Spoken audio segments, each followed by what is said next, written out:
Mau jadi Widya Iswara gimana ya? Iya, gimana ya? Mau jadi Widya Iswara? Sebelumnya, perkenalkan, saya Widya dari Lembaga Administrasi Negara yang akan memandu Bapak dan Ibu calon Widya Iswara untuk menjadi the next Widya Iswara.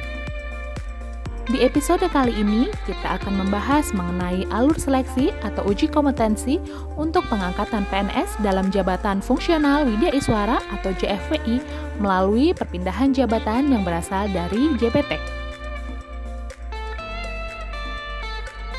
Pertama-tama, seleksi atau uji kompetensi calon Widya Iswara yang berasal dari JPT ditujukan bagi pejabat pimpinan tinggi pratama dan pejabat pimpinan tinggi madya yang nantinya akan beralih jabatan menjadi pejabat fungsional Widya Iswara ahli utama.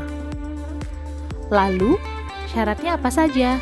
Berikut syarat-syaratnya. 1. Ada formasi kebutuhan jabatan fungsional Widya Iswara ahli utama di lembaga pelatihan pemerintah yang akan ditempati dan dibuktikan dengan matriks formasi Widya Iswara yang ditandatangani oleh pejabat pembina kepegawaian atau pejabat yang berwenang seperti Menteri, Sekjen, Kepala LPNK, Sestama, Gubernur, Bupati, Wali Kota, atau Sekretaris Daerah. 2.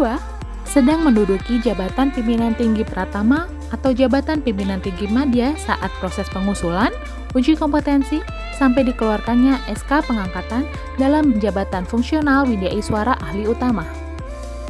3.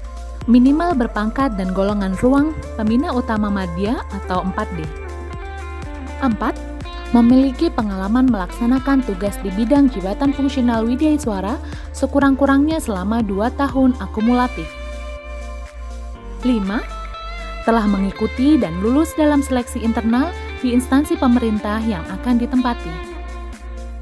6. Memiliki pendidikan terakhir minimal magister atau strata 2 yang telah diakui di BKN. 7. Memiliki penilaian prestasi kerja sekurang-kurangnya bernilai baik selama 2 tahun terakhir.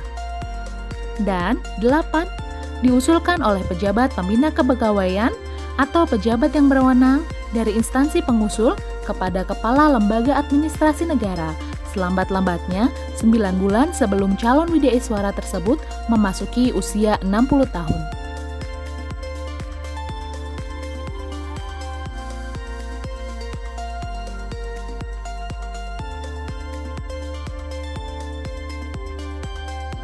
Setelah semua syarat tersebut dapat dipenuhi, selanjutnya berikut alur seleksi atau uji kompetensi. 1. Instansi pengusul memastikan adanya formasi kebutuhan JFWI ahli utama di instansinya. 2. Instansi pengusul melakukan proses seleksi internal sebelum mengirimkan surat usulan kepada Lembaga Administrasi Negara. 3. Apabila calon Widya Iswara akan ditempatkan di instansi atau daerah lain, maka prosesnya adalah mengajukan usulan kepada instansi atau daerah yang dituju selama tersedianya formasi JFWI ahli utama. Lalu, instansi yang akan dituju melakukan seleksi internal dan yang mengajukan usulan kepada Lembaga Administrasi Negara adalah instansi yang dituju tersebut. 4.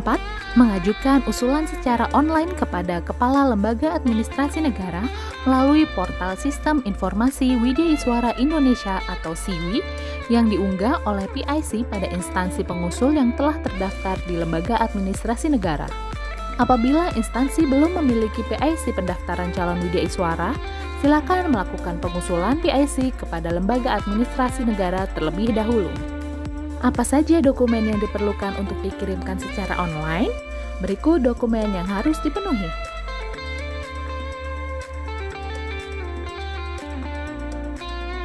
5. LAN akan melakukan verifikasi dokumen yang dikirimkan.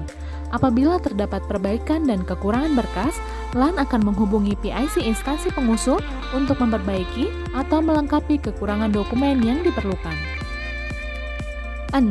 Setelah semua dokumen dilengkapi atau diperbaiki, selanjutnya bagi peserta yang memenuhi persyaratan akan dimasukkan ke dalam waiting list dan akan diinfokan pemanggilan seleksi atau uji kompetensi saat jadwal ujian sudah ditetapkan.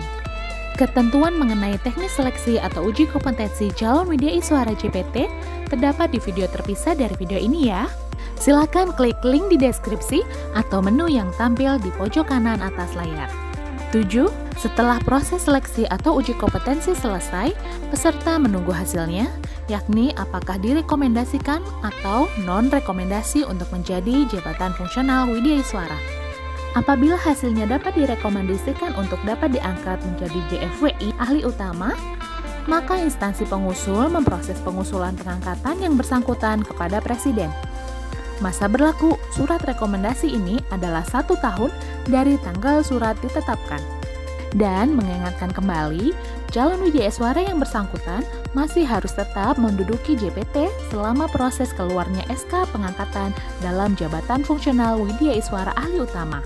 Apabila hasilnya belum dapat direkomendasikan, calon widyaswara masih diberikan 1 kali kesempatan untuk mengajukan pengusulan kembali mengikuti seleksi atau uji kompetensi selama yang bersangkutan masih memenuhi persyaratan. Dan prosesnya dimulai lagi dari awal dengan surat usulan yang baru. Demikian informasi mengenai alur seleksi atau uji kompetensi calon widyaswara yang berasal dari JPT. Bagaimana? Sudah siap menjadi the next widyaswara? Kalau ada yang belum jelas, silakan tanyakan saja melalui email berikut. Sampai jumpa di episode berikutnya. Terima kasih.